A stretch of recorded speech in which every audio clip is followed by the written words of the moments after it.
فقط قال الحق بسم اللہ الرحمن الرحیم الف لام میم درود پر محمد و اہل بیت محمد۔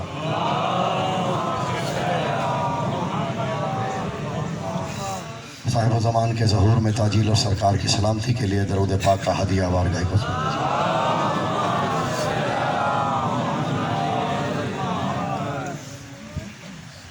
تمام مومنین کی شرعی حاجات کی قبولیت، بیماروں کی شفا یابی، بے روزگاروں کے رزق میں برکت اور وسائل رزق کے مہیا ہونے کے لیے بارگاہ قدس کی خدمت میں بلند آواز سے مل کے اجتماعی طور پر درود پاک کا ہدیہ پیش کیا۔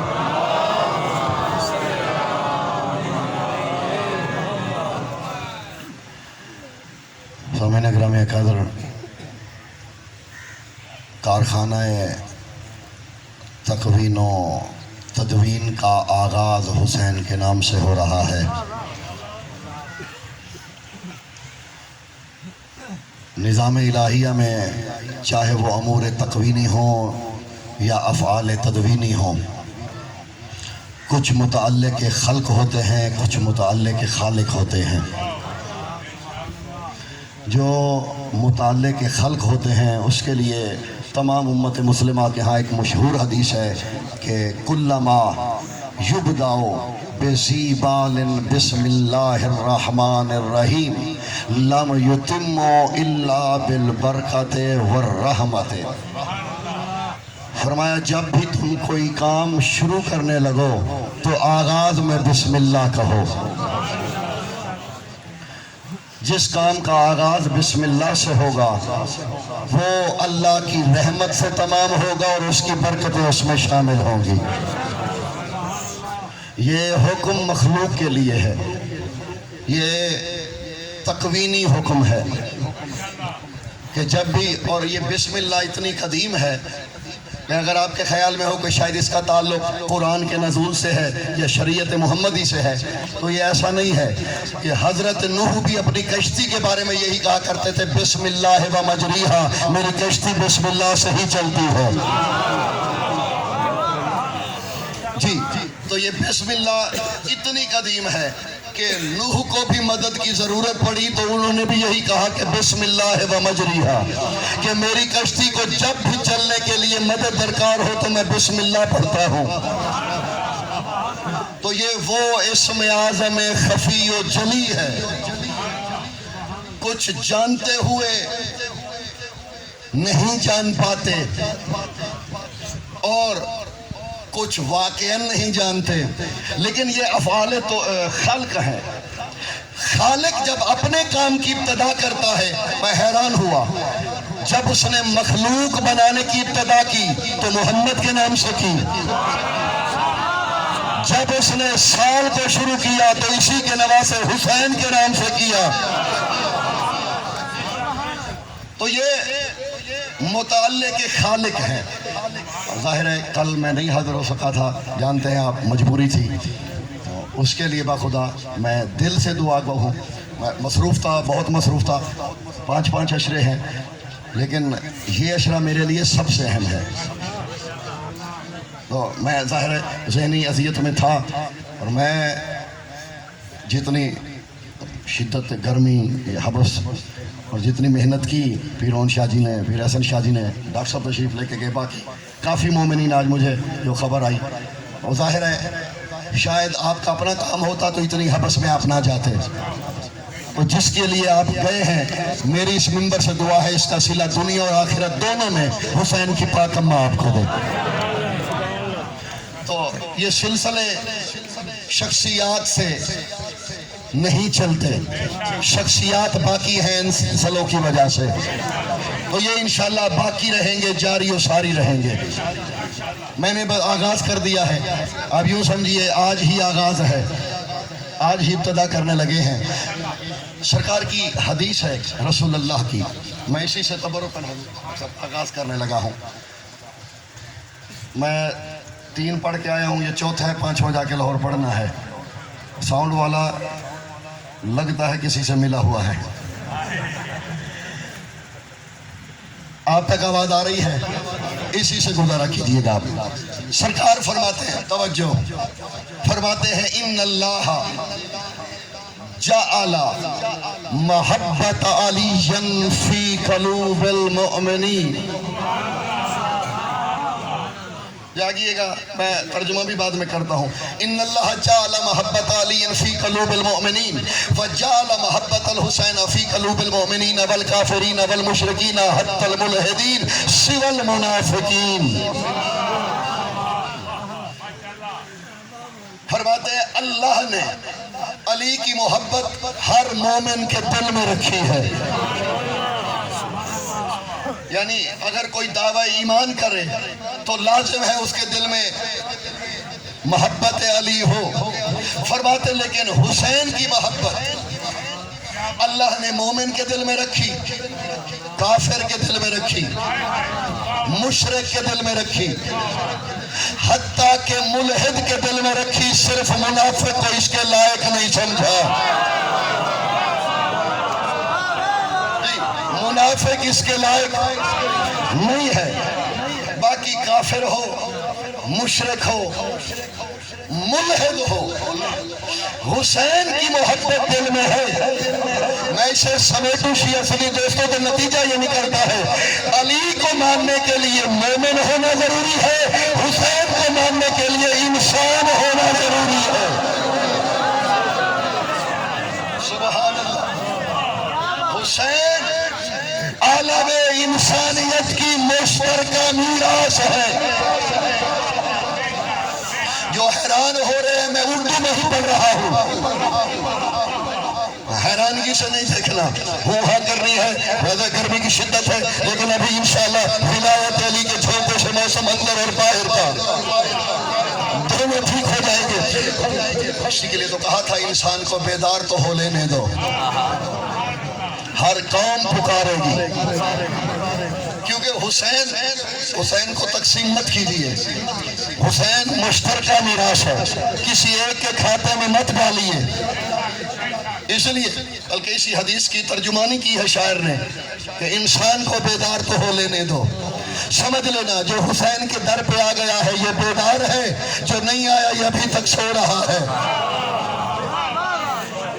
سرکار فرماتے ہیں حسین کی محبت مومن کے دل میں، کافر کے دل میں، مشرک کے دل میں، حتیٰ کہ ملحد کے دل میں. ہاں منافق حسین سے محبت نہیں کر سکتا، کیونکہ منافق کے دل میں علی سے بغض ہوتا ہے، اور جس کے دل میں حسین کے بابا کا بغض ہو حسین وہاں گھر نہیں بناتا. سبحان اللہ. اگر آپ کو زحمت نہ ہو تو میں اسے نیچے کرنے لگا ہوں. میری آواز آ رہی ہے تو ایسے گزارا کیجئے. یہ مجھے الٹا زیادہ زور لگانا پڑ رہا ہے. آواز آ رہی ہے آپ تک؟ نہیں آ رہی جی؟ ماسٹر صاحب تو میں نال بھی آ کے بولا نہیں آ. ماسٹر صاحب کی گواہی کے علاوہ سب کو آ رہی ہے. یہ پچھلے احباب آ رہی ہے. فرماتے ہیں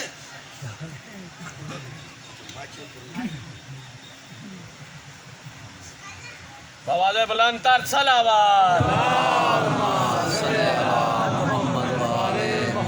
اب آ رہی ہے آواز، کچھ بہتر ہے. عربی بالکل نہیں بہتر، کچھ بہتر ہے. حسین کی محبت اگر آپ کے حافظے تازہ ہوں تو میں اکو بھنڈر سے ہی یہی کسی مجلس میں ایک عالم کا تعارف کرا چکا ہوں، انتون بارہ کا. یاد ہے آپ سب کو؟ عیسائی عالم کا. انہوں نے عیسائی ہونے کے باوجود یعنی پوری 700-750 صفحات کی کتاب لکھی، الحسین فی فکر المسیحی. تو انہوں نے بھی یہی لکھا کہ انسان ہونے کی حیثیت سے مجھے مجبوراً حسین کی تعریف لکھنی پڑی. کیوں؟ وہ کہتے ہیں کیونکہ میں مسیحی ہوں اور ہمارا انسانیت کا تعلق ہے. دیکھیے یہاں فرقوں کی بات نہیں ہے، طبقات کی بات نہیں ہے. اسی عالم نے، عیسائی عالم نے، انتون بارہ نے، انہوں نے والی کربلا کے بارے میں لکھا ہے. انہوں نے کہا مسلمانوں یہ اعلان مت کیا کرو کہ حسین کا تم سے تعلق ہے، بلکہ حسین کی عفویت اور شفاعت اسلام سے نکل کے انسان تک بڑھی ہوئی ہے کہ میں آج کی توحیدی مجلس میں یہی کہہ سکتا ہوں، سادی چند باتیں. ایک گروہ سے نکل کے انسانیت تک پھیلی ہوئی ہے. غیر مشروط ہے حسین. اور ایک غیر مسلم کہنے کیا لگا ہے، جاگیے گا میری جانب دیکھیے گا. وہ کہتے ہیں غیر مشروط ہے. کیوں؟ کہا اس لیے لِأَنَّا سَمِعْنَا عَنْ جَدِّهِ، کیونکہ اسی کے نانا کا قول ہم نے آپ سے سنا ہے کہ ان الحسین مصباح الہدی وسفینۃ النجاۃ، حسین ہدایت کا چراغ ہے اور نجات کی، ہدایت کا چراغ، نجات کی. میرے چھٹے امام سے کسی نے پوچھا، حسین کا مولا کیا آپ نجات کی کشتی نہیں؟ آپ کے نانا نے خصوصاً جو فرمایا حسین نجات کی کشتی ہے، کیا آپ نجات کی کشتی نہیں؟ فرمایا ہے. تو پھر خصوصاً حسین کے لیے کیوں فرمایا؟ فرمایا نحن سفن النجات ولکن سفینۃ الحسین اسرع منا، ہم بھی نجات کی کشتیاں ہیں لیکن حسین کی کشتی بڑی تیز ہے.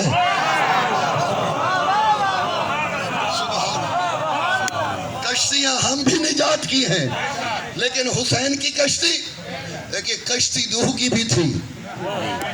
کشتی، یہاں میں دعائیں لینے کے لیے آتا ہوں، میں نے کوئی خطابت تو دکھانی نہیں ہے، اکیلا آدمی ہوں، نہ میں نے خطابت آپ سے منوانی ہے. ہوتا ہے بندے کہتے ہیں کہ یہ جملہ آپ قیامت تک کھڑے ہو کے واہ واہ کرتے رہیں تو حق ادا نہیں ہوتا. میں خود روکتا ہوں کہ بھائی بیٹھے رہو. میں نے آپ کو نہیں کہنا آپ کھڑے ہو کے واہ واہ کریں.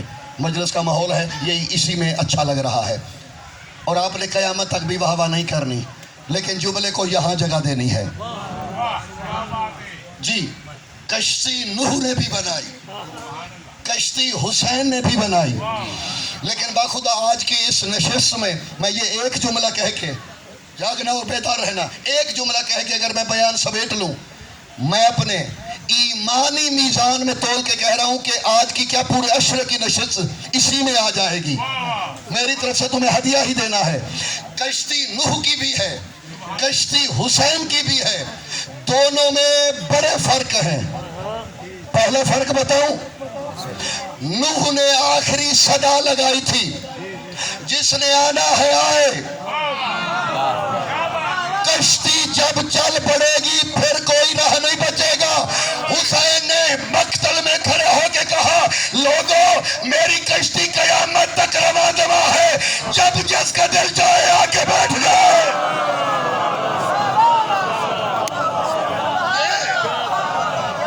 سلامت رہیے. یہ رکنے والی کشتی، اور جس کے لیے میں نے یہ کہا تھا وہ جملہ میں اب کہنے لگا ہوں. نوح کی بھی کشتی تھی، شبیر کی بھی کشتی ہے، جیسے وہ کشتی غیر مشروط. نوح نے نہیں کہا تم کتے ہو نہ بیٹھو. میری بات پہنچ رہی ہے یا سروں سے گزر رہی ہے؟ نوح نے یہ نہیں کہا تم سور ہو. او بھائی، جو نجات دہندہ ہوتا ہے وہ گناہگار کو گناہوں کی وجہ سے چھوڑ کے نہیں جایا کرتا. یہ نوح کی کشتی کی وسعت تھی، جس میں نبی بیٹھا اسی کشتی میں جگہ دے دی گئی جانوروں کو. حیوانات تھے، وحوش تھے، حشرات تھے، چرند پرند تھے. اب جاگیے گا، بلکہ میں اس منبر کی عظمت کے لیے اس جملے کے میں کھڑا ہونے لگا ہوں. نوح کی کشتی اور شبیر کی کشتی، سبحان اللہ. بنیادی فرق دوسرا جو ہے، نوح کی کشتی میں جو بیٹھا جیسا بیٹھا ویسا اترا. سبحان اللہ. سبحان اللہ. میں اسے دہرا دیتا ہوں. نوح کی کشتی میں جو جیسا بیٹھا, ڈاکٹر صاحب, یعنی کتا بیٹھتے ہوئے کتا تھا تو اترتے ہوئے بھی کتا تھا. سبحان اللہ. سور بیٹھتے ہوئے سور تھا, اترتے ہوئے بھی. گناہگار بیٹھتے ہوئے اگر گناہگار تھا. لیکن حسین کی کشتی کا کمال یہ ہے, اس پہ لعنت اللہ بیٹھا تو علیہ السلام اترا.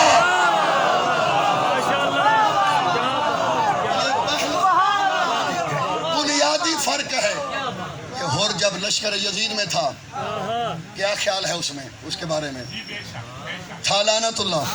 شبیر کی کشتی میں قدم رکھا, بطول کا رومال ماتھے پہ باندھا گیا.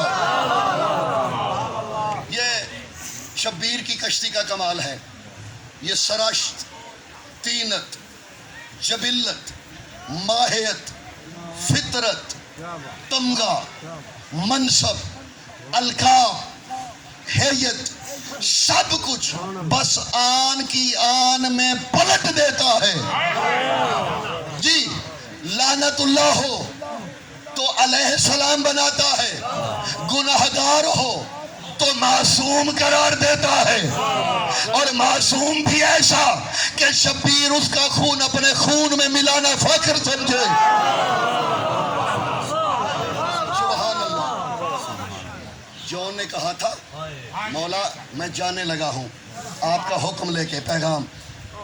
لگتا ہے آپ کو میرا غلام کا خون محبوب نہیں کہ وہ آپ کے پاکیزہ خون سے مل جائے. فرماتے جاؤں ایسی بات نہ کر, جاگنا میری جانب دیکھنا, ایسی بات نہ کر. من امن علینا ولم یشک فینا فاہو منا, جو ہماری ولایت کا اقرار کر کے ہم میں شک نہ کرے وہ ہم میں سے ہوتا ہے.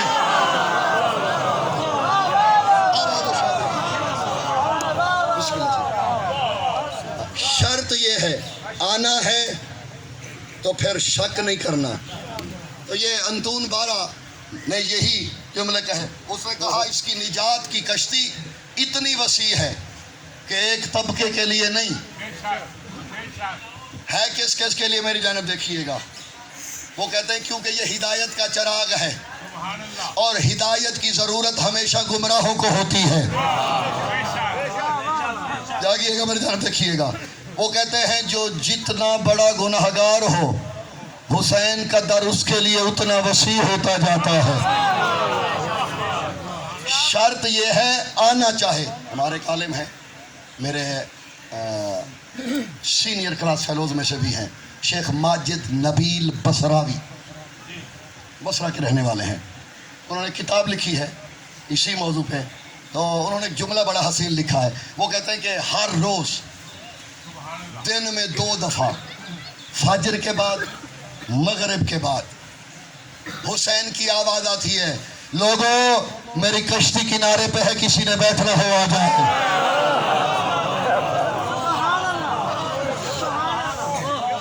آباد رہیے, سلامت رہیے. وسیع کشتی. چند جملے بس اور سماعت فرما لیجئے.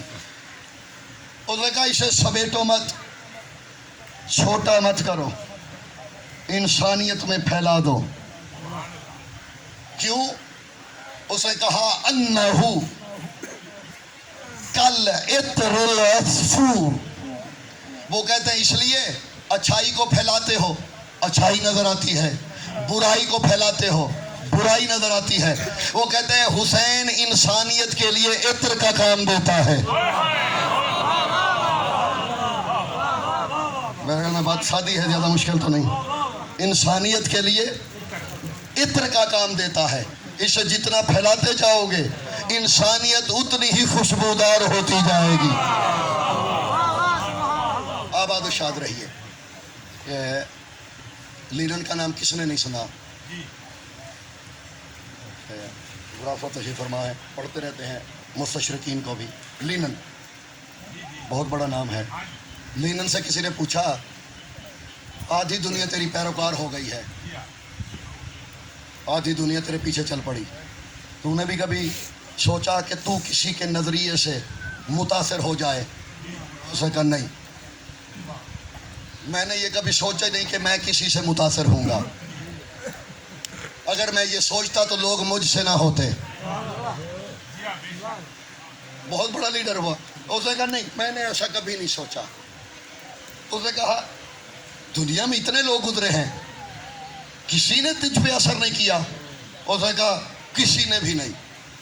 ہاں ایک ہے جس نے مجھ پہ اثر کیا. اس نے کہا وہ خوش نصیب کون ہے؟ اس نے کہا ہے نہیں، ویسے تو وہ تھا لیکن اب وہ رہے گا. کہا کون؟ انہوں نے کہا مسلمانوں کے پرافٹ محمد کا نواسہ حسین. وہ کہنے لگے اس نے کیا اثر کیا؟ انہوں نے کہا میرے نظریے میں جو فتح اور شکست کا معیار تھا حسین نے بدل دیا. ہمارے ہاں معیار یہ تھا جو جیتا وہ سلطان، جو قتل ہو گیا وہ مفتو. انہوں نے کہا حسین نے یہ نظریہ ہی بدل دیا. حسین نے قتل ہو کے اپنی فتح کے جھنڈے ایسے گاڑے کہ جنہوں نے قتل کیا تھا وہی سر کو اٹھا اٹھا کے پھرتے رہے. سبحان اللہ. سلامت رہیے، رحمت تمام. کل سے انشاءاللہ ہم باقاعدہ اب دیکھیں گے، موضوع ہی پہ گفتگو کرنی ہے. ہم نے کتنا بولنا ہے، کس طرح بولنا ہے، وہ آپ کے مزاج پہ منحصر ہے. میرے لیے کوئی مشکل نہیں، میں چٹکیوں میں موضوع ایسے بدلوں گا کہ آپ کے پلے ککھ نہیں پڑے گا میں نے موضوع کب بدلا ہے. رواج ہے 6 مصرے اور 4 چٹکلے سننے ہیں تو بھی آپ کی مرضی، اور اگر کچھ ایسا سن کے جانا ہے کہ جس سے کوئی فائدہ ہو تو بھی آپ پہ ہے. ہوں ہاں کر کے اب ظاہر ہے یہ خطابت کے اسلوب میں سے ہے بھائی، چہرہ دیکھ کے خط ہی پڑھتا ہے. میں USA میں پڑھ رہا تھا، انہوں نے کہا بھائی آپ گھبرائے ہوئے ہیں؟ تو انہوں نے کہا نہیں ہم توجہ سے سن رہے ہیں. میں نے کہا بھائی اتنی توجہ نہیں چاہیے کہ میں بھی توجہ کرنے پہ مجبور ہو جاؤں کہ یہ کیسی توجہ ہے. تو اتنی توجہ نہیں کرنی، ریزنیبل توجہ، معقول توجہ. تمام ہوئی بات. جو موضوع ہے اسی کی جانب بڑھتے ہوئے میں آخری جملہ کہنے لگا ہوں. موضوع میں نے معین کیا ہے اس دفعہ سورہ فاتحہ کا. یعنی پوری سورہ فاتحہ کی ہم نے تفسیر کرنی ہے. جتنے ایام رہ گئے ہیں، اب پوری تو ممکن نہیں، کیونکہ میرے مولا کا فرمان ہے ما حرف من حروف القرآن الا له 70 ظاہرا و70 بطنا. فرماتے قرآن کا کوئی ایک حرف بھی ایسا نہیں جس کا 70 ظاہری معنی نہ ہو، 70 باطنی معنی نہ ہو. یہی وجہ ہے کہ قرآن ہر زمانے کے لیے ہے، کیونکہ قرآن معانی بدلتا ہے، ہر زمانے کے لیے ایک نیا معنی. اسی لیے یہ قیامت تک کافی ہے، کیونکہ لفظ وہی رہتے ہیں، معنی اور نکلتے رہتے ہیں. تو ہم بشر کی اسی کوشش کریں گے کہ آخر سورہ فاتحہ کے نازل ہونے کی وجہ کیا ہے. اور یہ میرا وعدہ ہے کہ اگر 50% بھی پلے باندھ کے چلے گئے تو پھر الحمدللہ رب العالمین کہنے میں جو لطف آئے گا 2 جہانوں کی شاہی کا وہ لطف نہیں ہوگا. تاکہ صرف زبان سے تو نہ کہتے رہے الحمدللہ رب العالمین، پتہ بھی تو ہو حمد کیا ہے، حقیقت حمد کیا ہے، رب کیا ہے، حقیقت رب کیا ہے، عالمین کیا ہے، حقیقت عالمین کیا ہے. پھر وہ سمجھ کے جب حمد کرو گے وہ قولی حمد نہیں ہوگی، وہ عملی حمد ہوگی. تمام ہوئی زحمتیں آپ کی. چپ کر کے مدینے سے چل پڑا نبی کا بیٹا.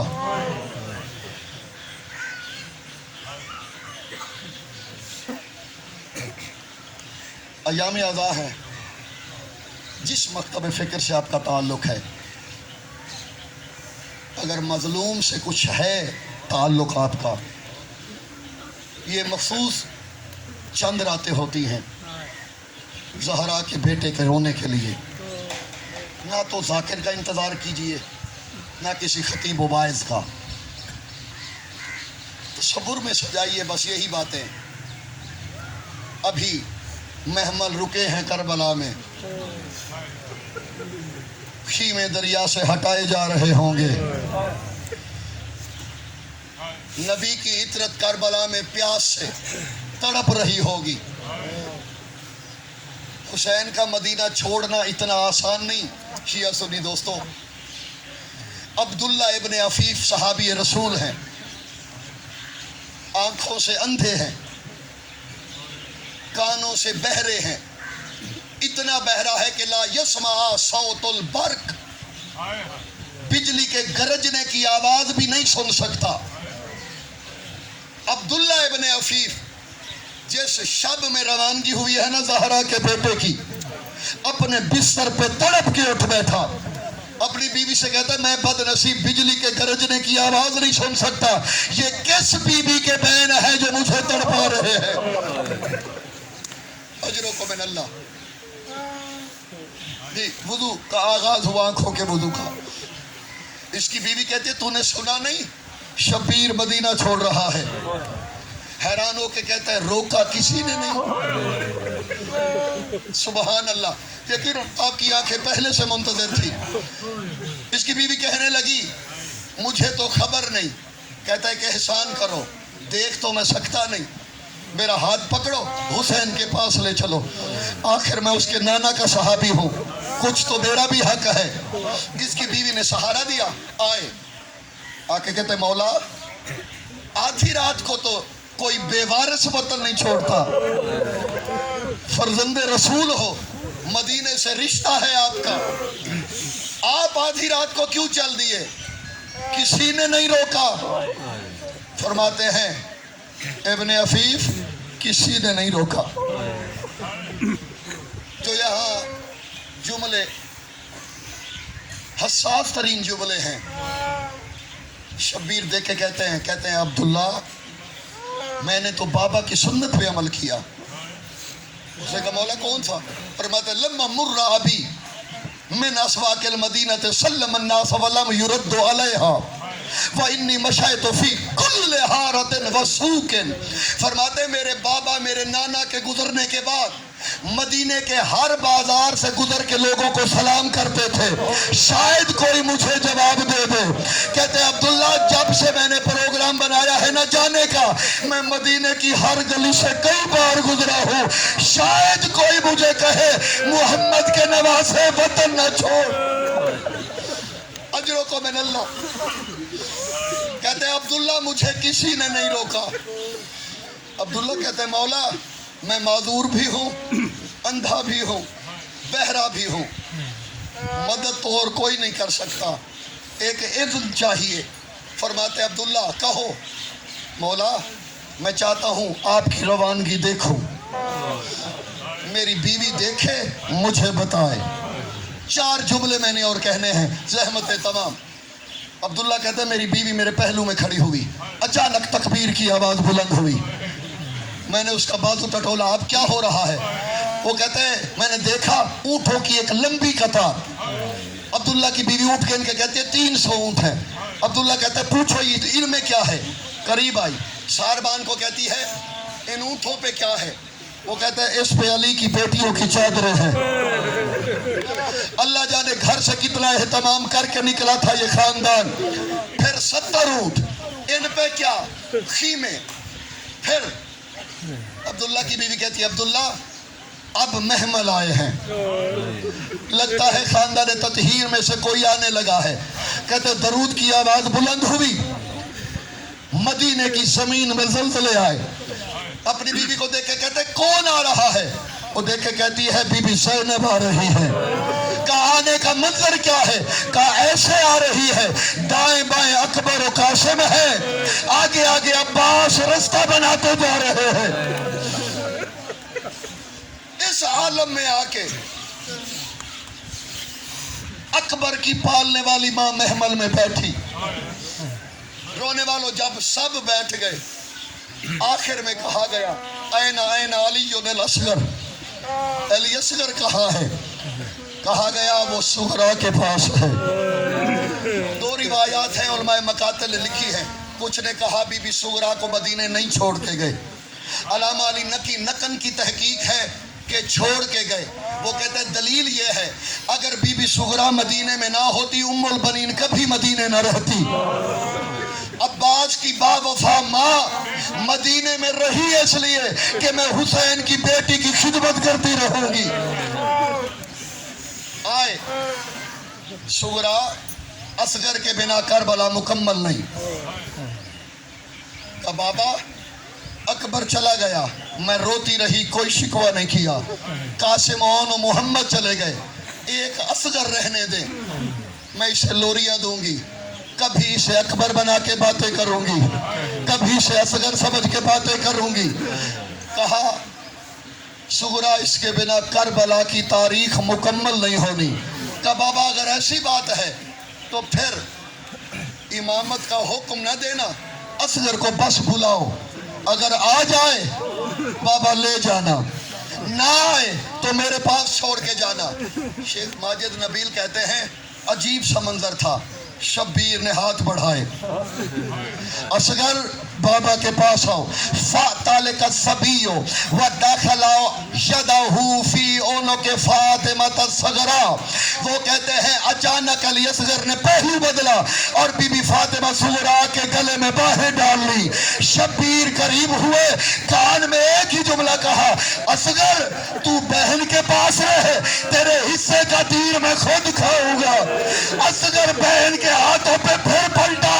بابا دورہ تھا اصغر وفادار ماں کا بیٹا. وَسَيَعْلَمُ الَّذِينَ ظَلَمُوا أَيَّ مُنْقَلَبٍ يَنْقَلِبُونَ. ماتم حسین.